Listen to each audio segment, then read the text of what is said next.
Bonjour à toutes et tous. Merci pour votre présence nombreuse aujourd'hui. Je suis ravie de co-marrainer ce colloque sur l'avenir de l'élevage au-delà des clivages porté par le CIVF et la Fondation pour la Nature et l'Homme, que je remercie pour cette belle initiative. Comme vous l'avez remarqué, il s'agit d'un marrainage transpartisan avec Madame Laurence Maillard-Méneri, que je remercie également pleinement. Le fait transpartisan, c'est une démarche qui me tient particulièrement à cœur. Et je tiens à en dire un mot aussi pour cette introduction. Se parler, dialoguer, s'écouter, se comprendre. Ça peut paraître tout bête, mais dans un moment politique où on a souvent l'impression que l'on ne peut plus se parler dans notre pays, dans un moment politique où l'Assemblée est abîmée et la confiance en la politique et sa capacité à changer les choses s'érode, oui, je reste convaincue que nous devons être à la hauteur et pour cela redonner toute sa grandeur à cette si belle maison du peuple dans laquelle nous vous accueillons avec plaisir aujourd'hui. Si je vous parle de tout cela, c'est parce que la discussion en matière d'élevage, elle est, disons-le nous, pas facile non plus. Je le dis en tant qu'élue de la Drôme, au lieu du pastoralisme où j'ai grandi, d'une circonscription immense de 240 communes, en tant que fille et petite-fille de vignerons. Et je le dis aussi en tant que députée écologiste, l'une de celles qui a initié l'affaire du siècle, notamment avec la FNH, qui a fait condamner l'État en justice pour inaction climatique, et en tant que coprésidente de la défense des terres. La question, elle est là, partout, cassant toute possibilité de dialogue, tant il semble pour beaucoup que la réponse est évidente. L'action pour le climat, la transformation écologique radicale de notre société serait-elle incompatible avec l'élevage ? Je l'affirme alors en préambule. L'élevage a toute sa place dans le monde que nous voulons et devons faire advenir. Je l'affirme aussi, tous les modèles d'élevage ne se valent pas. Ce colloque aura un objectif. Sortir des clivages assez faciles qui ne mènent à rien à part à se donner raison et se dire que les autres ont tort, mais je vous avoue que je ne suis pas bien sûre que l'on pourra ainsi faire face aux défis devant nous, et définir ensemble autour de tables rondes passionnantes avec les acteurs et actrices de la société civile, des filières, avec les éleveurs et éleveuses, avec les parlementaires de tous les bancs républicains de notre Assemblée, l'avenir de l'élevage. Ce cadrage est essentiel. L'avenir de notre agriculture concerne tout le monde. Parler agriculture, élevage, alimentation, c'est parler de l'air que l'on respire, de l'eau que l'on boit, du climat, de la biodiversité, de notre santé à toutes et tous, citoyens et agriculteurs, de ce que nous mangeons, de nos paysages, de notre économie et bien sûr du dynamisme de nos territoires ruraux. Nous, écologistes, défendons un élevage économe et autonome, respectueux du bien-être animal et rémunérateur pour les paysans et paysannes, fondé notamment sur les systèmes bio, de plein air et le pâturage. Nous savons les menaces qui pèsent sur celui-ci. Nous savons les 66 000 fermes d'élevage qui ont mis la clé sous la porte ces 10 dernières années. Après des années de politique marquées par l'industrialisation, la mondialisation, la financiarisation, la concentration des cheptels, une chose est sûre, la décroissance de l'élevage est en marche, et on ne va pas vers le moins et le mieux, mais le moins et le pire. Les éleveurs et éleveuses ont le revenu moyen le plus bas dans la profession agricole. Les fermes d'élevage ont également le taux d'endettement moyen par exploitation le plus élevé. Une des conséquences, c'est le mal-être agricole qui est systémique. Selon les statistiques de la MSA, les assurés agricoles ont un risque de décès par suicide 43% plus élevé que la population générale.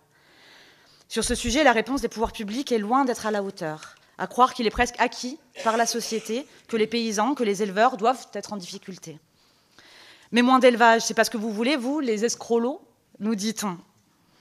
Nous répondons que l'effondrement du cheptel n'est aucunement planifié, mais bel et bien subi, qu'il en sort des gagnants et des perdants, et que dans cette hémorragie, ce sont les élevages paysans et les plus vertueux et respectueux du bien-être animal qui disparaissent. Nous répondons que cette baisse n'entraîne même pas de réduction des émissions de gaz à effet de serre, puisque les élevages qui restent sont les moins vertueux ou les plus industriels et que la consommation totale de viande des Français continue d'augmenter. Nous répondons à tous ceux qui opposent écologie et élevage que cette polarisation du débat ne sert que celles et ceux qui veulent maintenir le statu quo, au détriment du nouveau contrat social qu'il nous faut fonder autour d'un élevage centré sur la digne rémunération des éleveurs et la protection de l'environnement. Nous défendons la définition de modèles d'élevage pertinents, la protection du revenu, l'accompagnement à la déspécialisation et la diversification, la protection contre les importations et une politique alimentaire volontariste. Sécheresse, incendies, inondations, hausse des températures, point de bascule, au sortir d'une COP pendant laquelle les lobbies gaziers et pétroliers ont déclaré la guerre, les enjeux devant nous sont immenses. L'élevage représente environ 60% des émissions de gaz à effet de serre du secteur agricole français, qui est le deuxième le plus émetteur en France. L'agriculture est également le premier secteur en matière de consommation d'eau, avec 57% de la consommation, principalement pour des cultures destinées à l'alimentation animale, 64% de la surface agricole utile dans notre pays. Pour cela, il est urgent de ne pas laisser les éleveurs seuls face à la transition. Chacun doit prendre sa part, pas uniquement le début et le bout de la chaîne. Le milieu est également essentiel, la transformation et la grande distribution qui font, il faut se le dire, pour beaucoup sur les prix, les marges, les pratiques agricoles et les habitudes de consommation également. Je suis à ce titre ravie qu'il y ait des industriels autour de la table ce matin. Les habitudes de consommation, on en parlait, sans parler des enjeux sanitaires, tous les scénarios de neutralité carbone en 2050 pour la France prévoient une réduction de la consommation de viande avec des ampleurs variant de 20 à 70%. On peut faire un petit exercice. Est-ce que vous pouvez lever la main, celles et ceux parmi vous qui ont réduit leur consommation de viande ces dernières années? Ça fait beaucoup de monde. Alors je vais vous dire, I4C a mené la même enquête. Quand ils interrogent les Françaises et les Français sur leurs pratiques alimentaires, près de la moitié disent avoir réduit leur consommation de viande.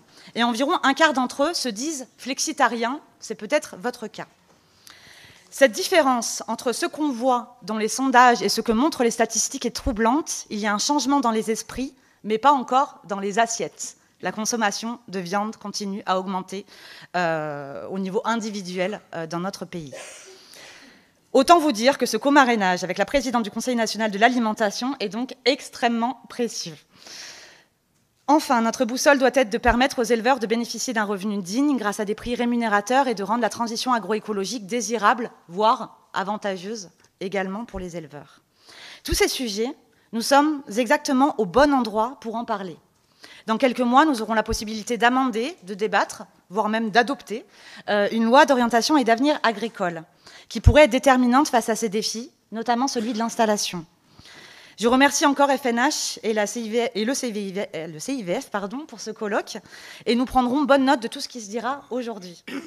J'en finis là, et je vous signale que pour ma part, et je veux m'en excuser, je vais malheureusement devoir m'absenter pour étudier en tant que seule vice-présidente écologiste le rapport final de la commission d'enquête sur les causes de l'incapacité de la France à réduire l'utilisation des pesticides, qui se déroule à huis clos ce matin.